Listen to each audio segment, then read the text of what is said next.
আচ্ছা গাইজ, হঠাৎ করে দেখছি মানে আমার এই ভাইটা হঠাৎ করে আমরা একটু বসে আছি, তো হেঁটে হেঁটে চলে এসছে। কি চাই আপনার?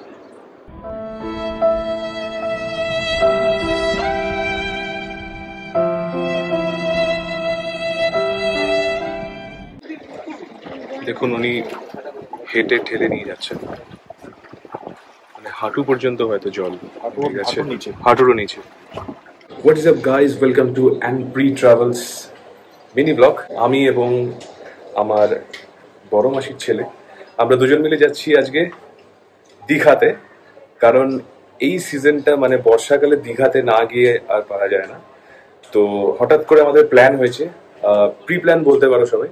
তো একটা ছোট একটা প্ল্যান হয়েছে। তো আমরা দুদিনের জন্য দীঘা ঘুরতে যাচ্ছি। কারণ এই বর্ষাকালে দীঘার যে মানে ওয়েদার, মানে দীঘার যে এনভায়রনমেন্ট, যে কন্ডিশনটা, তো সেটা আমি আমার ফার্স্ট টাইম যাচ্ছি। এর আগে দীঘা গেছি অনেকবার, কিন্তু কখনোই বর্ষাকালে যাইনি।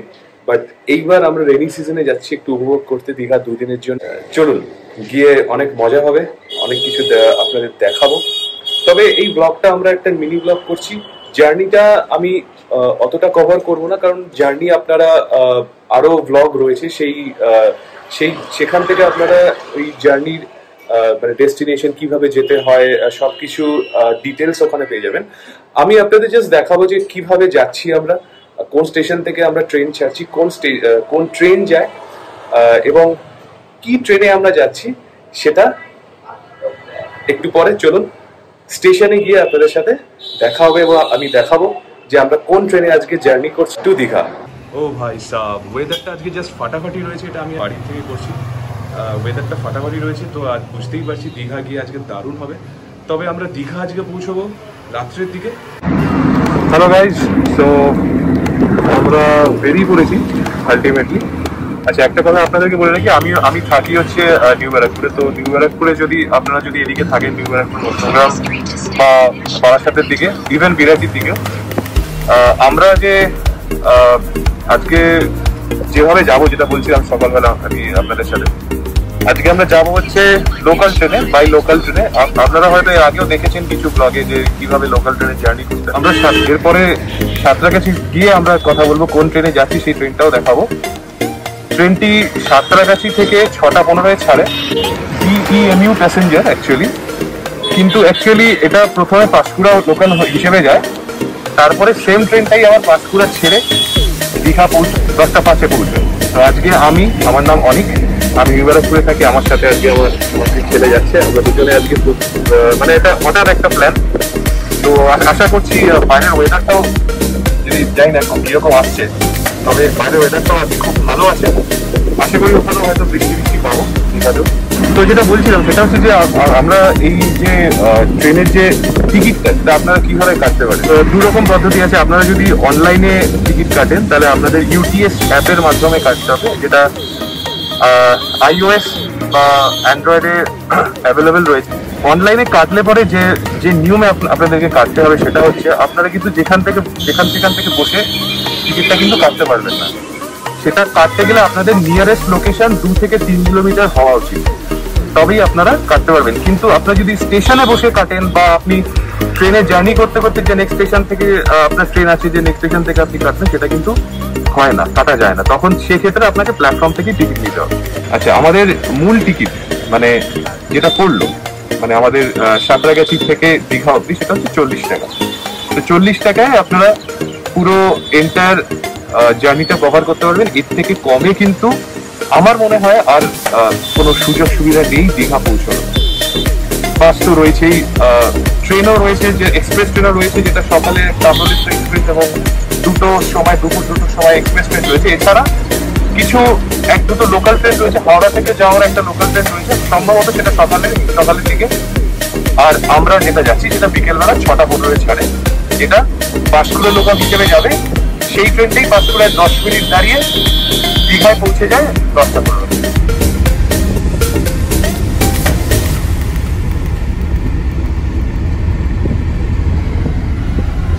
তো আলটিমেটলি আমরা সাঁতরাগাছি পৌঁছেছি।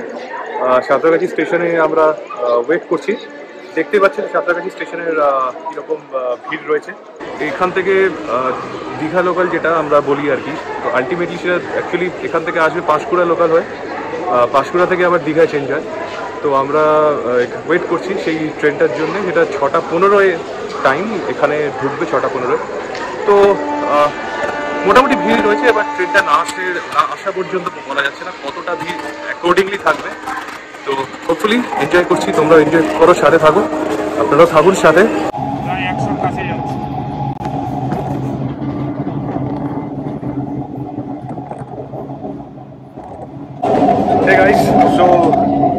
এখন প্রায় 8টা বাজে, আমরা পাঁশকুড়া ছাড়িয়ে চলে এসেছি অনেকটাই দীঘার লাইনের দিকে। আমরা দুজন যাচ্ছি, দেখতেই পাচ্ছ। পাঁশকুড়াতে আমি নেমে তোমাদের দেখাতে পারিনি, প্রায় তমলুকের কাছে। পাঁশকুড়াতে নেমে আমি দেখাতে পারিনি, কারণ পাঁশকুড়াতে ট্রেনটা মোটামুটি ভিড়ই ছিল, অনেক প্যাসেঞ্জার উঠেছে ট্রেনে। যে ফাঁকাটা এক্সপেক্ট করছিলাম সেটা ততটা নয়, তবে মোটামুটি ফাঁকাই যাচ্ছে ট্রেনটা। পাঁশকুড়ায় নামতে পারিনি, সেই জন্য আমি ওখানে আমার ভিডিও ব্লগটা অন করতে পারিনি। তো আমরা এখন এটা পৌঁছালাম রাজগোড়া স্টেশন, এখনো বেশ খানিকটা লাগবে, প্রায় 1.5-2 ঘন্টার মতো লাগবে দীঘা পৌঁছতে।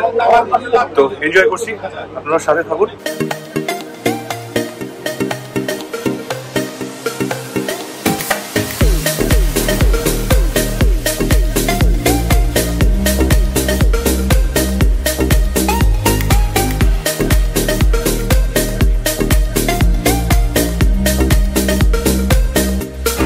হ্যালো গাইস, 9:30 বাজে রাত্রি। আমরা রামনগর ঢুকবো, বাট রামনগরের আগের যে স্টেশনটা, সেই স্টেশনে এসে দাঁড়িয়ে রয়েছি। ট্রেন পুরো ফাঁকা, প্রায় ফাঁকা হয়ে গেছে, কারণ আমরা দীঘার কাছাকাছি প্রায় চলেই এসেছি। এই দাদা, কেমন লাগছে? সুপার সুপার সুপার লাগছে। কতটা এক্সাইটেড? উল্টো, কারণ সত্যি আমিও খুব এক্সাইটেড, কারণ এই ফার্স্ট টাইম আমি রাতে জার্নি করছি এবং লোকাল ট্রেনে জার্নি করছি, ভেরি মাচ এক্সাইটিং। তো বাকিটা তোমরা দেখে নাও, ট্রেনের এখন কিরকম হাল হয়ে আছে, আর দুটো স্টপেজ বাকি আছে। একটা জিনিস জানি রাখি যে এখান থেকে এখানে কিন্তু যে কটা স্টেশন পড়ে, মানে মোটামুটি সাঁতরাগাছি টু দীঘা, প্রত্যেকটা স্টেশনের কিন্তু দূরত্ব বেশ অনেকটাই, মানে একটা স্টেশন থেকে একটা স্টেশনের দূরত্ব অনেকটাই, প্রায় 10-15 মিনিট লেগে যায় একটা স্টেশন থেকে একটা স্টেশন পৌঁছতে। চলুন দীঘায় দেখা হচ্ছে লাস্ট স্টেশনে।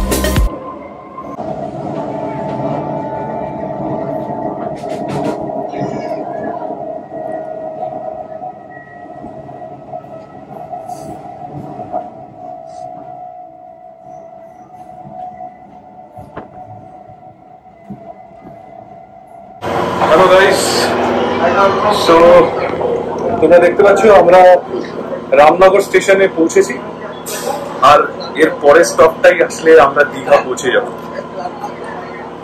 ট্রেন পুরো ফাঁকা, কেউ নেই, সবাই নেমে পড়েছে। তাই আমরা দুজন মানে কলকাতার ময়দান ভেবে ট্রেনটাকে নেমে নিয়েছি, তাই সব জায়গায় শুনে শুনে গেছি। আর মাত্র 40 টাকায় আমরা দীঘা পৌঁছে যাচ্ছি। এটা একটা সত্যি, মানে এটা অসাধারণ, এটা সত্যি সম্ভব হয় অনলি অন ইন্ডিয়ান রেলওয়ে। আর দীঘার ওয়েদারটাও খুব ভালো পাবো, কারণ যখন বাড়ি থেকে বেরিয়েছিলাম তখনও ওয়েদারটা অসাধারণ ছিল। আশা করছি বৃষ্টির ওয়েদার, তো দীঘাতেও পৌঁছে গিয়েও খুব ভালো ওয়েদার পাবো। হ্যাঁ, দাদা বলছে শুয়েই পড়েছে, আমিও ভাবছি শুয়ে পড়বো, কিন্তু শুয়ে পড়ে এখন শুয়ে পড়া যাচ্ছে না, কারণ মনের ভেতরে খুব এক্সাইটেড কাজ করছে।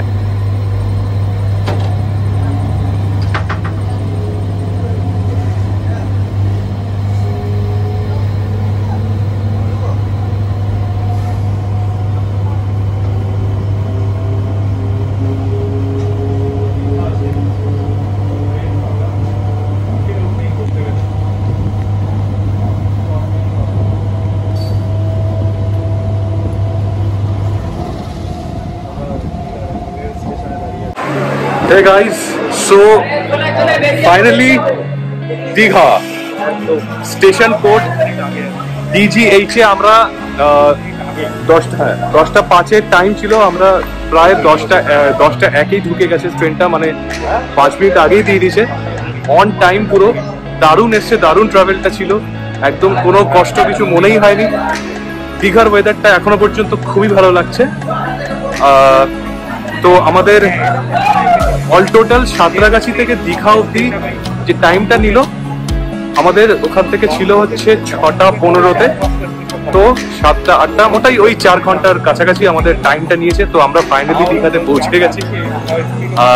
আমাদের হোটেল বুক রয়েছে কিছুটা দূরে, এখান থেকে 10-15 মিনিট লাগবে। আমরা এখান বাইরে থেকে দেখি অটো টোটো বা যা কিছু ট্রান্সপোর্ট, ছোট ট্রান্সপোর্ট অ্যাভেলেবেল আছে সেটা করে চলে যাব। আমাদের হোটেলের নাম হচ্ছে পবিত্র যমুনা। কালকে ভোরবেলা আমি হোটেলের পুরো রিভিউটা, ইভেন আমরা যেখানে থাকছি সমস্ত রিভিউটা আপনাদের তুলে ধরবো, কোথায় থাকছি অ্যান্ড এভরিথিং। আজকে রাত হয়ে গেছে, আজকে এখানেই এন্ড করছি। সাথে থাকবেন। And one thing I must not forget to tell you, like আমার যে চ্যানেলটা অ্যান্ড্রি ট্রাভেলস, তো সেই চ্যানেলটা, ইউটিউব চ্যানেলটা আপনারা লাইক, শেয়ার আর অবশ্যই সাবস্ক্রাইব করবেন।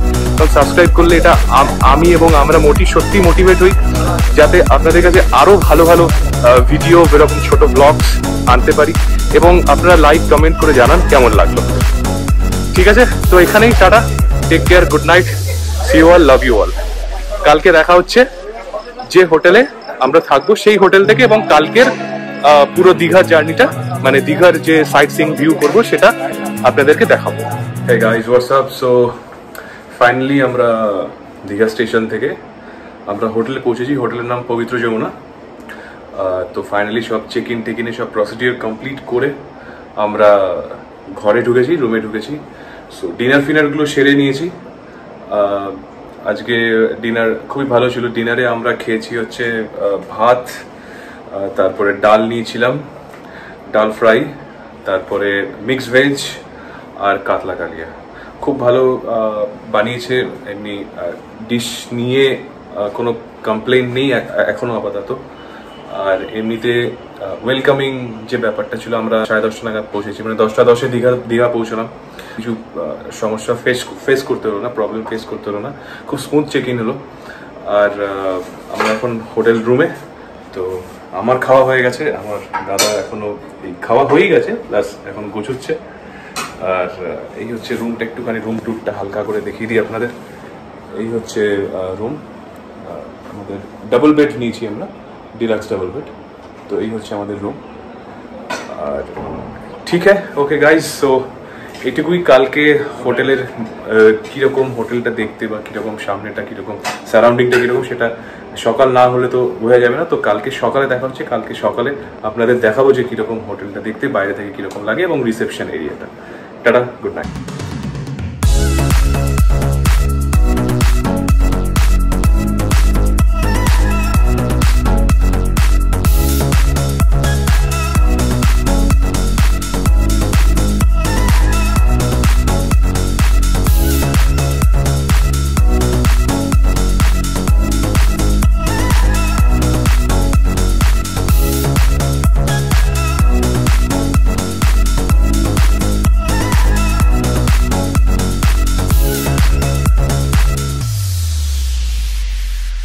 Hey guys, good morning. So পবিত্র যমুনা হোটেল, আমরা এখানে রয়েছি।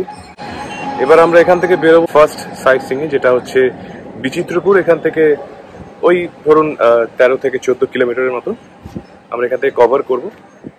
এখান থেকে রেন্টেড টোটো বা অটো করে আপনারা এখান থেকে যেতে পারেন। তো যাই হোক, যেটা পাবো অটো বা টোটো যাই হোক, সেটা করে এখন যাবো হচ্ছে আমরা বিচিত্রপুর। বিচিত্রপুর অ্যাকচুয়ালি একটু ছোট ডেসক্রিপশন দিয়ে দিই। বিচিত্রপুর হচ্ছে ম্যানগ্রোভ সাইট অ্যাকচুয়ালি, মানে আপনারা যদি সুন্দরবন যান বা ভিতরকণিকা আপনারা যদি ঘুরে থাকেন, তো সেইখানে যেরকম হয় আর কি, খাড়ি থাকে, গঙ্গার মানে নদীর খাড়ি, দুদিকে ম্যানগ্রোভ ফরেস্ট।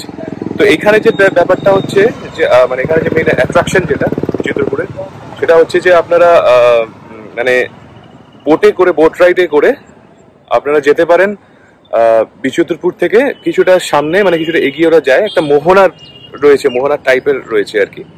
তো যেখানে আপনারা নেমে সেই মোহনা দেখতে পারেন, মানে সমুদ্র আর নদীর মিলন, যেটা মানে অ্যাকচুয়ালি নদীর যে খাড়িতে যাচ্ছে সেটা যে মিলন, সেটা আপনারা ওখানে বসে উপভোগ করতে পারেন, দেখতে পারেন।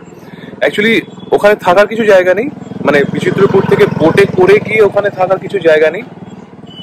থাকার জায়গা একমাত্র ওখানে যেটা আছে সেটা হচ্ছে যে ওটিডিসির একটা মাত্র হোটেল আছে বিচিত্রপুরে, যেখানে আপনাদের আগে থেকে বুকিং করে অনলাইন বুকিং করে আপনাকে ওখানে থাকতে হবে। এছাড়া বিচিত্রপুরে আর কোনো স্টে করার কোনো জায়গা নেই। আপনাকে নয় দীঘায় থাকতে হবে, আর না হলে ওখানে যদি বিচিত্রপুরে থাকতে হয় তাহলে ওটিডিসির হোটেলে আপনাদেরকে থাকতে হবে। বিচিত্রপুরে যে মানে ওই মোহনার দেখতে কিভাবে যেতে হয় সেটা হচ্ছে ওখানে বিভিন্ন ধরনের বোট রাইড আছে, স্পিড বোট রাইড অ্যাকচুয়ালি। তো speed boat in the sense মানে খুব হাই স্পিড বোট না, মানে ইটস মিডিয়াম স্পিডে চলে ওগুলো, কিন্তু সেখানে 6 সিটার রয়েছে, 8 সিটার রয়েছে, 4 সিটার রয়েছে। এবার আপনারা যদি ফ্যামিলি আসেন, মানে 4 জন ফ্যামিলি বা 6 জন ফ্যামিলি বা 8 জন ফ্যামিলি হয়, সেক্ষেত্রে আপনাদের পুরো বোটটাই ফিল হয়ে গেল। যদি আপনি একজন আসছেন বা আপনি 2 জন আসছেন বা 3 জন আসছেন, সেক্ষেত্রে তখন যদি 4 সিটার নেন তাহলে 2 জন হলে আর 2 জন আপনাকে শেয়ার করে নিতে হবে। তেমনি 6 সিটার হলে 3 জন হলে আরো 3 জন আপনাদেরকে অন্য মানে যারা টুরিস্ট রয়েছে তাদের সাথে আপনাদেরকে বোটটা শেয়ার করে দিতে হবে। ঠিক আছে, এটুকুই। চলুন দেখা হচ্ছে বিচিত্রপুরে। শোনো, এই তো সময়, তুমি কাছে এসো, আমায় ভালোবাসো। দেখো চারিদিকে কত যে ফুল ছড়িয়ে আছে। হে গাইস, সো আমরা এখন দীঘাতে ওয়াক করছি আর কি। এই হচ্ছে ব্যাপার। এখানে মার্কেট এরিয়া, অ্যাকচুয়ালি আমরা হেঁটে যাচ্ছি বিচের দিকে, তো এটাই হচ্ছে ব্যাপার। এবার আমরা সোজা এগোবো রাস্তা ধরে সামনেটায় main new Digha sea beach, যেখানে আমরা হোটেল থেকে হেঁটে আসছি। হোটেল থেকে মাত্র ওই 2-3 মিনিট লাগে হেঁটে আসতে, খুবই কাছে হোটেলটা। তো ভালো ওয়েদার, খুব ভালো ওয়েদার। মাঝে মাঝে অল্প হালকা হালকা বৃষ্টি পড়ছে, আবার বৃষ্টি কমে যাচ্ছে, কিন্তু মেঘলা ওয়েদারটা খুবই ভালো। গরম লাগছে না, এটুকু বলবো। তবে সি সাইডে আসলে একটু তো ময়েশ্চার থাকে, একটু হিউমিড ওয়েদার থাকে, তো সেইটাই আর কি। বাদ বাকিটা তো এই বর্ষাকালে একটু নতুন এক্সপিরিয়েন্স, এর আগে কখনো যাইনি বর্ষাকালে। সো এটাই হচ্ছে ব্যাপার। এই টোটাল সারাউন্ডিংটা আমরা দেখতেই পাচ্ছি কত দূর কিরকম হয়েছে। সো এবার আমরা যাচ্ছি আস্তে আস্তে বিচের দিকে। প্রচুর ভিড় আছে আজকে, যেহেতু উইকেন্ড অ্যাকচুয়ালি, স্যাটারডে সানডে আমরা শুনেছিলাম যে প্রচুর ভিড় হচ্ছে, তো আমরা সেটাই দেখতে পাচ্ছি যে প্রচুর ভিড় আছে। দীঘা একটা main attraction for West Bengal, শুধুমাত্র ওয়েস্ট বেঙ্গল নয়, এখন পুরো গোটা ইন্ডিয়াতেই এখন প্রচুর এটা একটা ফেমাস ডেস্টিনেশন হয়ে গেছে। তো সেই জন্য ইন্ডিয়ার বিভিন্ন প্রান্ত থেকে লোকেরা এনজয় করতে আসে সি বিচ। আমাদের পুরী, তারপর সাউদার্ন ইন্ডিয়া, এইসব যেগুলো সি বিচ রয়েছে, মানে যেগুলো আমরা জানি, যেগুলো খুব কমন ডেস্টিনেশন, তার মধ্যে থেকেও এই দীঘা সব থেকে বড়। দীঘা খুব ফেমাস, এবং এটা আলাদা করে কিছু বলার কিছু নেই। তো ইন্ডিয়া শুধুমাত্র বাঙালি নয়, বাঙালি তো আসেই, তার সাথে সাথে ইন্ডিয়ার বিভিন্ন প্রান্ত থেকে লোকেরা এখানে এনজয় করতে আসে দীঘাতে। তো চলুন দেখা যাক। এবার আমরা বিচে পৌঁছে গেছি, এবার বিচটা এনজয় করবো। মনে হয় ছুঁয়েছ আমায়, তাকে ছুঁয়ে দেখা তুমি, মনে হয় ছুঁয়েছ আমায়। খুলে দাও মনের দ্বার, আমি এসেছি কাছে তোমার। পারা পাপা, শোনো, এই তো সময়, তুমি কাছে এসো, আমায় ভালোবাসো। দেখো চারিদিকে কত যে ফুল ছড়িয়ে আছে, তাকে ছুঁয়ে দেখো তুমি, মনে হবে ছুঁয়েছ আমায়। তাকে ছুঁয়ে দেখো তুমি, মনে হবে ছুঁয়েছ আমায়। খুলে দাও মনের দ্বার, আমি এসেছি কাছে তোমার। পারা পাপা,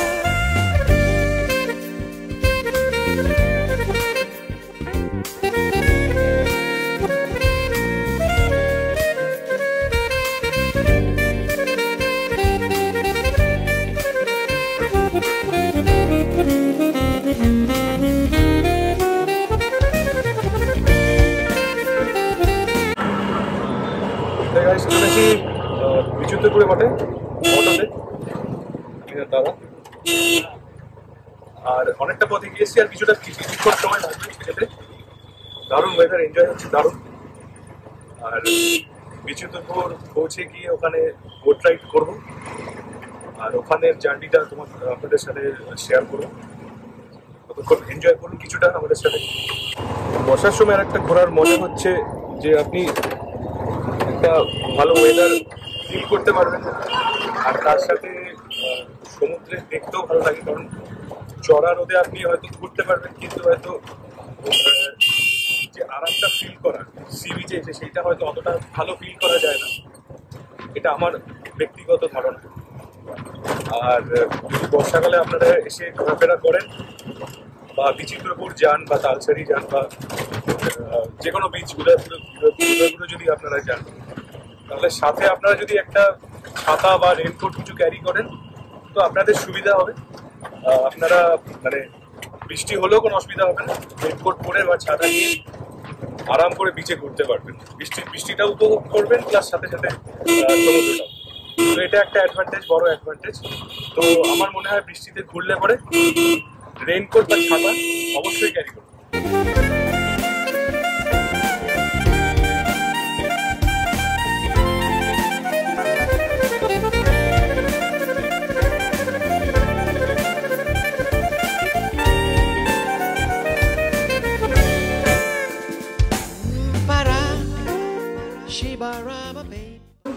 হাই গাইস, সো আমরা চলে এসেছি এখন, দেখতেই পাচ্ছ পিছনে বিচিত্রপুর থেকে যেখানে বোট রাইডটা করা হয় তার টিকিট কাউন্টারে। একটু সাইট সিনটা একটু দেখিয়ে দিই। তো এখানে আপনারা যদি গাড়ি নিয়ে আসেন, প্রাইভেট কার নিয়ে আসেন বা গাড়ি বুক করে আসেন, এইখানে আপনাদেরকে পার্কিং করতে হবে। প্লাস অটো ফটো যেগুলো আছে, অটো করে আসলেও যদি আপনারা অটো রেন্ট নিয়ে আসেন, তো ভাড়া করে আসলেও অটো আপনাদেরকে এইখানেই পার্কিং করা হবে। তো এইখান থেকে আপনাদেরকে দেখিয়ে দিই, এই সামনে যে রাস্তাটা দেখছি আমরা, এখান থেকে কিছু অল্প একটু হেঁটে যেতে হবে। ওখান থেকে আমরা বোটে উঠে তারপর মোহনার দিকে জার্নিটা শুরু হবে। ঠিক আছে, তো বোটে উঠে দেখা হচ্ছে। হ্যাঁ তো গাইস, এবার আমরা জার্নি শুরু করছি। এই যে টিকিটটা আপনাদেরকে দেখিয়ে দিলাম। সো গাইস, টিকিটের যে ভাড়াটা যেটা আমরা দেখতে পাচ্ছি 1200 টাকা, এটা অ্যাকচুয়ালি 4 সিটারের ভাড়া। তো টোটাল 1200 টাকার টিকিট দেওয়া হয়। কিন্তু সেই 1200 টাকার টিকিটে আপনারা যদি দুজন থাকেন, যেমন আমরা দুজন ছিলাম, সেক্ষেত্রে আপনাকে 300-600 টাকা আপনাকে পে করতে হবে। তো 4 সিটারের জন্য 1200 টাকার টিকিট। তো স্লিপটা 1200 টাকারই হয়, আলাদা করে 300 করে কোনো টিকিট হয় না, স্লিপ হয় না। তো সেক্ষেত্রে আপনার দুজন হলে 300-600 টাকা। जो तुम न हो रहेंगे हम नहीं, जो तुम न हो रहेंगे हम नहीं। न चाहिए कुछ तुमसे ज्यादा, तुमसे कम नहीं। जो तुम न हो तो हम भी हम नहीं। जो तुम न हो तो हम भी हम नहीं। ना चाहिए कुछ तुमसे ज्यादा, तुमसे कम नहीं।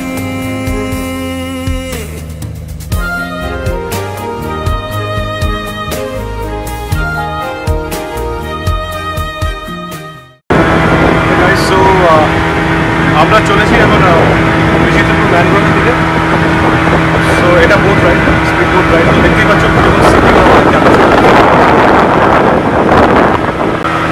আপনারা যদি বিতর্কনিকা বা সুন্দরবন একটু আলাদা, সুন্দরবনে বড় লঞ্চ থাকে, বাট কনসেপ্টটা কাইন্ড অফ সেম। দুদিকে ম্যানগ্রোভ আছে আর তার মাঝখান থেকে এই মানে খাড়ি টাইপের জল আর কি, যেখান থেকে এগিয়ে যেতে হয় মোহনার দিকে। তো ওখানে ব্যাপারটা হচ্ছে এরকম যে এখানে যদি মানে হাঁটা চলে তাহলে বোটগুলো চলতে অসুবিধা হয়, কারণ জল কমে যায়। তো যখনই জোয়ার হয় বা জোয়ারের পরে আর কি জলটা থাকে, তখনই স্পিড বোট রাইডগুলো হয়।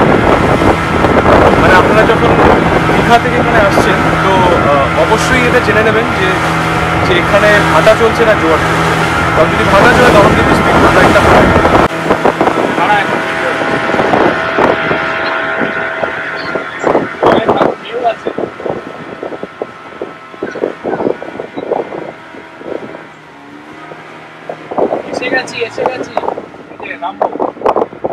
তো গাইস আমাদের এইখানে নামতে হবে, এইখানে নেমে সামনেটা হেঁটে যাবো, সামনেটা মোহনা। তো এইখানে আমাদের বোটটা স্টপ করা হচ্ছে।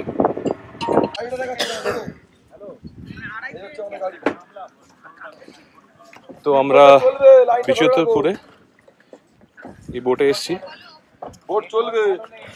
তো ব্যাপারটা সেরকম হয়, যারা এখানে প্যাসেঞ্জার রয়েছে তাদেরকে আবার এই বোটটা নিয়ে আবার ফিরে যায়, মানে যেখান সোর্স থেকে। তো এই বোটটাই আবার ঘুরে আসবে আমাদের ঘোরাটোরা হয়ে গেলে, তারপর আবার এই ধরনের বোটও করে আজকে টোটাল 2টো বোট চলছে। আবার আসার পর এই বোট করেই আবার ফিরে যাব। চলুন একটু আইল্যান্ডটা ঘুরে দেখি কেমন লাগে।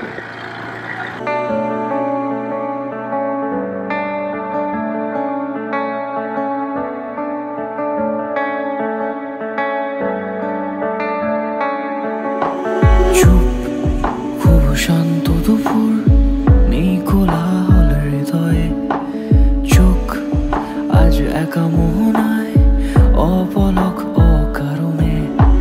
চুপ খুব শান্ত দুপুর নেই কোলাহল হৃদয়ে, চোখ আজ একা মোহনায় অপলক অকারণে।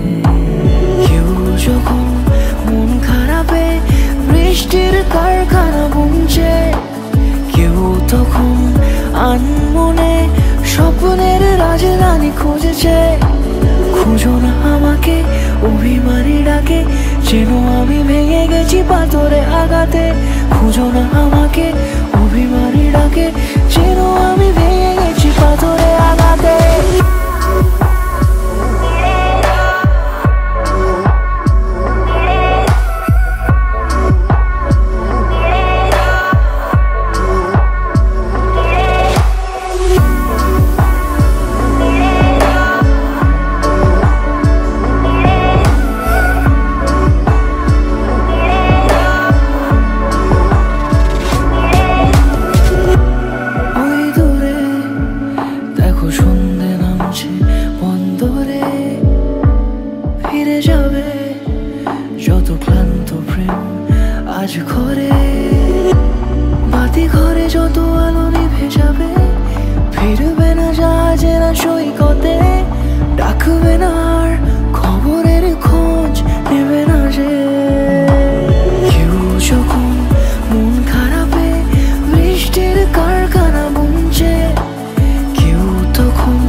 রাজধানী খুঁজেছে। খুঁজো না আমাকে অভিমানী ডাকে, যেন আমি ভেঙে গেছি পাথরে আঘাতে। খুঁজো না আমাকে অভিমানী ডাকে, যেন আমি ভেঙে গেছি পাথরে আঘাতে।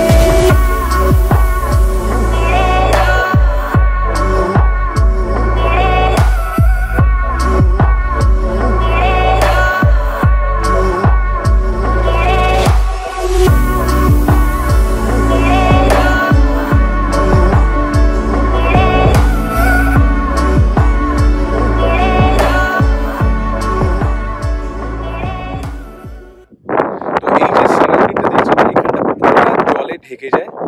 তো এখন মেবি এক ভাটা চলছে, তো সেই জন্য এই জায়গাটা কিন্তু এখনো মানে জলটা নেই জায়গাটা, কিন্তু বোঝা যাচ্ছে জল চলে আসে, কারণ জায়গা মাটিটা পুরোটাই কিন্তু ভেজা ভেজা, বালি মাটির সব মিশ্রণ রয়েছে এখানে।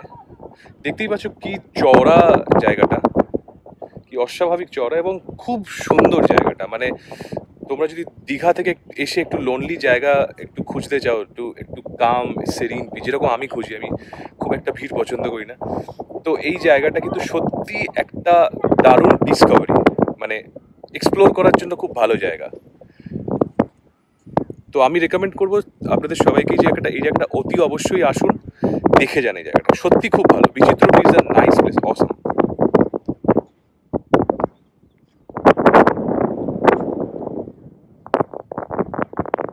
হ্যালো গাইস, তো একটা অদ্ভুত জায়গায় আমরা ফেসে গেছি, জানি মানে চলছে আর কি, জানি না ফাঁসবো কিনা। তো বিচিত্রপুর মানে যে মোহনা থেকে যেখানে আমরা নেমেছিলাম, সেখান থেকে আমরা যখন সোর্সে পৌঁছচ্ছি, তো আমাদের মানে যে স্পিড বোটটা আর কি অ্যাকচুয়ালি ভাটার জন্য কিন্তু এগোতে পারছে না।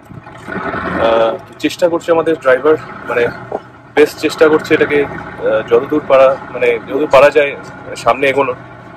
আমরা মোটামুটি আছি প্যাসেঞ্জার অনেকজনই, তো চেষ্টা করা হচ্ছে যতদূর আগে এগোনো যায়। তোমরা দেখতেই পাচ্ছ দুদিকে ভাটা হওয়ার জন্য জল কমে গেছে। তো হোপ ফর দ্য বেস্ট, দেখা যাক কি হয়, না হলে এই সাইড ধরে হেঁটে যেতে হবে। এটাই হচ্ছে ব্যাপার, সিচুয়েশনটা এরকম হয়ে গেছে আর কি। তোমাদেরকে সরাসরি দেখাচ্ছি জিনিসটা।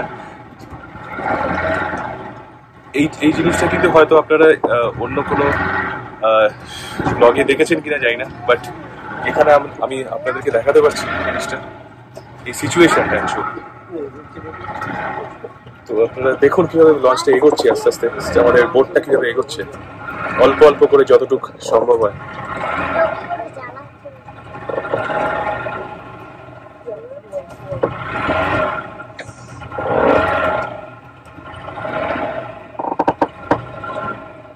ঠিক যেরকম রাস্তায় আমরা যখন জ্যামে ফাঁসি, একটু একটু করে এগোই, ঠিক ওই সিনটা।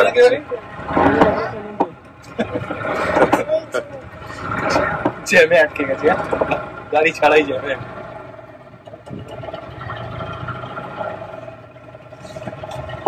অদ্ভুত একটা সিনারিও। দেখুন বোট কিন্তু বন্ধ হয়ে গেছে, দেখা যাক কি করা যায়। এবার ওনারা দুজন পেছন থেকে চেষ্টা করছে বোটটাকে ঠেলে আগে এগোনো, গাড়ি বন্ধ হয়ে গেছে। কারণ এখানে প্রপেলার চালানো যায় না, কারণ জল কমে গেলে প্রপেলার যে ব্লেড, সেই ব্লেডটা ঘোরে না এবং সেটা মাটিতে টাচ হলে ব্লেড নষ্ট হয়ে যেতে পারে। সেই কারণে ওনারা চেষ্টা করছেন ঠেলে যতদূর পার অব্দি পৌঁছানো যায়। অদ্ভুত সিনারিও, আপনারা হয়তো অন্য কোনো ব্লগে এই জিনিসটা দেখতে পাবেন না, যেটা আমি আপনাদের দেখাচ্ছি।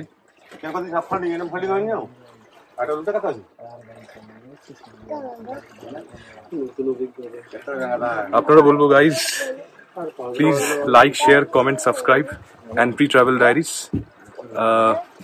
এই চ্যানেলটা প্লিজ সাবস্ক্রাইব করবেন, কারণ আপনাদের জন্য কিন্তু এই জিনিসটা আমি দেখাতে পারছি। এবং আপনারা যদি সাবস্ক্রাইব করেন তাহলে আমি চেষ্টা করব আরো এরকম কিছু হঠাৎ করে কিছু সিনারিও এসে যাওয়া, এটা আপনাদের দেখাতে পারি। তো প্লিজ লাইক, শেয়ার, কমেন্ট, আপনারা কমেন্ট করবেন, সাবস্ক্রাইব অবশ্যই করবেন। কি ভাই, এটা কেমন ফিল হচ্ছে, কি বলতে চান? অদ্ভুত ফিলিং, আগে কখনো এটা পাইনি, সত্যি আমিও এটাই লাইফে ফার্স্ট টাইম এক্সপিরিয়েন্স করছি এরকম। ভালো লাগছে। পেছনে দাদারা খুব চেষ্টা করছেন, আপ্রাণ চেষ্টা করছেন ঠেলে যতদূর এগোনো যায়। সত্যি মানে থ্যাংক ইউ সো মাচ।